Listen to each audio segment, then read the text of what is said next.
घुटने का दर्द एक ऐसी शिकायत है जो अक्सर सुनने में आती है और ये किसी भी उम्र में मतलब किसी को भी हो सकती है। जी बिल्कुल। कभी हल्की सी तकलीफ होती है, कभी खास तौर पे सीढ़ियाँ चढ़ते हुए या शायद ज़्यादा चलने फिरने पर एक तेज़ चुभन सी महसूस होती है। आज हम डॉक्टर अली मुस्लिम रज़ा के फ़राहम करदा मवाद की रोशनी में इस घुटने के दर्द की मुख्तलिफ जहतों का जायज़ा लेंगे। जी हाँ।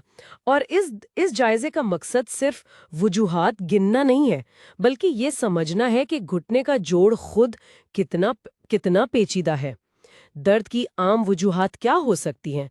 वो कोई चोट हो, वक्त के साथ आने वाली कोई तब्दीली हो, या कोई अंदरूनी बीमारी। अच्छा। और वो कौन सी अलामात हैं जिन पर फौरन मतलब ध्यान देना जरूरी है।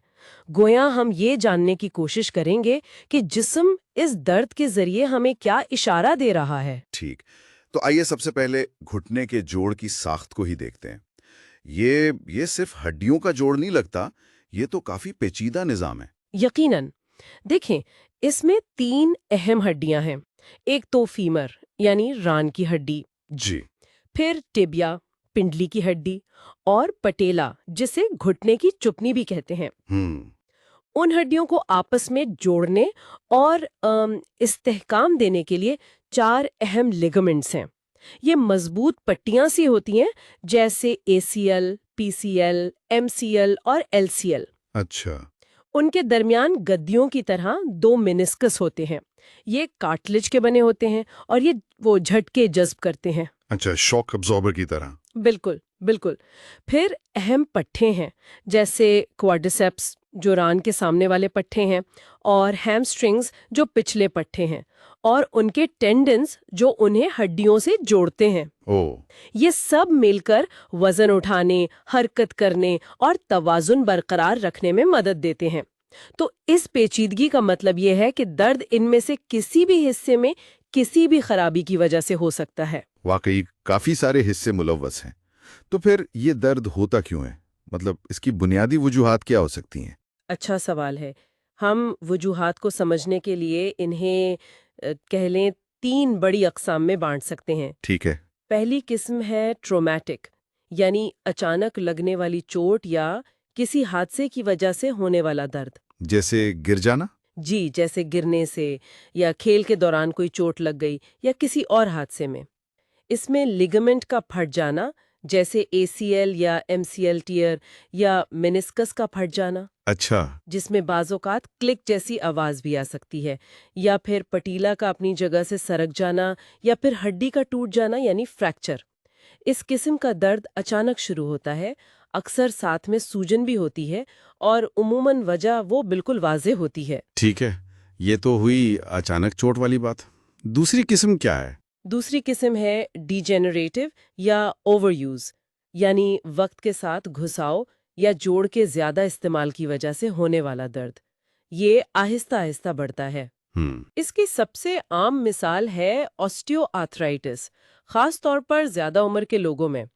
इसमें होता ये है कि जोड़ के अंदर का जो नर्म कार्टिलेज है ना, राइट। वो घिस जाता है। जी जी, वो जो कहते हैं कि गोदा खत्म हो गया है। बिल्कुल वही, बिल्कुल।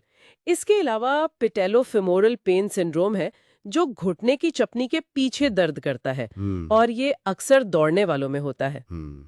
आईटी बैंड सिंड्रोम भी है, जिसमें घुटने के बाहर की तरफ दर्द होता है। ये साइक्लिस्ट और दौड़ने वालों में ज्यादा पाया जाता है। या फिर टेंडनाइटिस, यानी टेंडन की सोजिश, जैसे जंपर्स नी। अच्छा। इस दर्द की खासियत ये है कि ये आहिस्ता आहिस्ता शुरू होता है, काम करने से बढ़ता है, और आराम करने से कम हो जाता है। अच्छा, तो यानी घुटने का दर्द सिर्फ मुकामी मसला नहीं बल्कि कूल्हे या कमर से भी आ सकता है। ये तो काफ़ी अहम नुक्ता है। जी बिल्कुल। और तीसरी किस्म क्या थी? तीसरी किस्म सिस्टेमिक कहलाती है, यानी जिस्म के किसी और निज़ाम या हिस्से से मुताल्लिक है, या इसे रिफर्ड पेन भी कहते हैं। मतलब दर्द कहीं और हो रहा है और महसूस घुटने में हो रहा है। ओह, मिसाल के तौर पर? मिसाल के तौर पर रूमेटॉइड आर्थराइटिस है। ये एक ऑटो इम्यून बीमारी है जो जिस्म के कई जोड़ों पर असर करती है। या गाउट है, جس میں یورک ایسڈ کے کرسٹلز جوڑ میں جمع ہو جاتے ہیں اور شدید درد پیدا کرتے ہیں۔ اوہ، کبھی کبھی جوڑ میں انفیکشن بھی ہو سکتا ہے جسے سیپٹک آرتھرائٹس کہتے ہیں۔ اس میں شدید درد، سوجن، سرخی اور بخار ہوتا ہے۔ یہ ایمرجنسی ہوتی ہے۔ ٹھیک۔ اور جیسا آپ نے پہلے کہا، بعض اوقات کولہے کا مسئلہ یا کمر کے نچلے حصے کا مسئلہ بھی درد بن کر گھٹنے تک پہنچتا ہے۔ اگر درد مقامی علاج مطلب گھٹنے کے علاج سے ٹھیک نہ ہو تو پھر ان دوسری وجوہات پر غور کرنا بہت ضروری ہو جاتا ہے۔ صحیح۔ اور یہ سمجھنا اہم ہے کہ اکثر لوگ گھٹنوں کے درد کو بس چوٹ یا بڑھتی عمر سے جوڑ دیتے ہیں، لیکن یہ نظر انداز کر دیتے ہیں کہ طرز زندگی اور جسم کے دوسرے حصوں کے مسائل بھی وہ اتنا ہی اہم کردار ادا کر سکتے ہیں۔ یہ جاننا واقعی اہم ہے کہ درد کی جڑ کہیں اور بھی ہو سکتی ہے۔ اچھا، یہ بتائیں کہ کن لوگوں میں گھٹنے کے درد کا خطرہ زیادہ ہوتا ہے؟ کیا کچھ خاص رسک فیکٹرز ہیں؟ جی ہاں، بالکل ہے۔ کئی عوامل ہیں جو خطرہ بڑھا سکتے ہیں۔ ایک تو بڑھتی عمر ہے، ظاہر ہے، خاص طور پر آسٹیو آرتھرائٹس کے لیے۔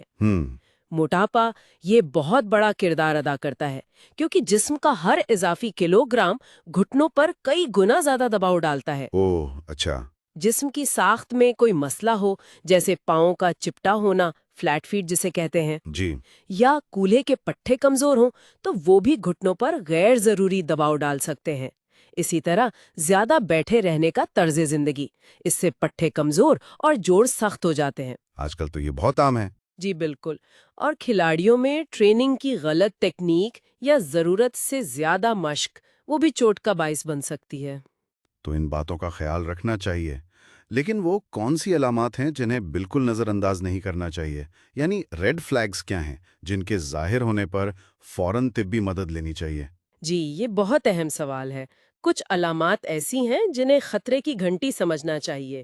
اگر گھٹنے میں اچانک شدید سوجن ہو اور ساتھ میں جلد سرخ ہو رہی ہو اور بخار بھی ہو، اوہ، تو یہ انفیکشن کی علامت ہو سکتی ہے، سیپٹک آرتھرائٹس، اور اس پر فوری توجہ چاہیے۔ فوراً ڈاکٹر کے پاس جانا چاہیے۔ بالکل فوراً۔ اگر گھٹنے پر وزن ڈالنا بالکل ناممکن ہو جائے، یا گھٹنا بار بار اپنی جگہ سے ہل جاتا ہو، مطلب انسٹیبلٹی ہو، یا ایک پوزیشن میں پھنس جاتا ہو جسے لاکنگ کہتے ہیں، اچھا۔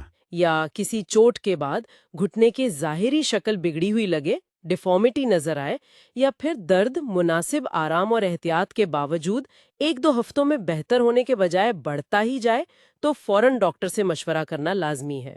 ٹھیک ہے، تو آج کی اس گفتگو کا خلاصہ یہ ہے کہ ہم نے گھٹنے کے جوڑ کی پیچیدہ ساخت کو سمجھا، درد کی مختلف ممکنہ وجوہات پر غور کیا، جن میں اچانک چوٹ، وقت کے ساتھ ہونے والا گھسلاؤ اور جسم کے دیگر مسائل شامل ہیں، جی، اور ان عوامل کو جانا جو خطرہ بڑھاتے ہیں، ساتھ ہی ان اہم علامات کی نشاندہی کی جنہیں سنجیدگی سے لینا بہت ضروری ہے۔ درست فرمایا۔ یہ معلومات امید ہے کسی کو بھی اپنے گھٹنے کے درد کی نوعیت سمجھنے میں مدد دے سکتی ہیں، تاکہ وہ صحیح سمت میں قدم اٹھا سکے۔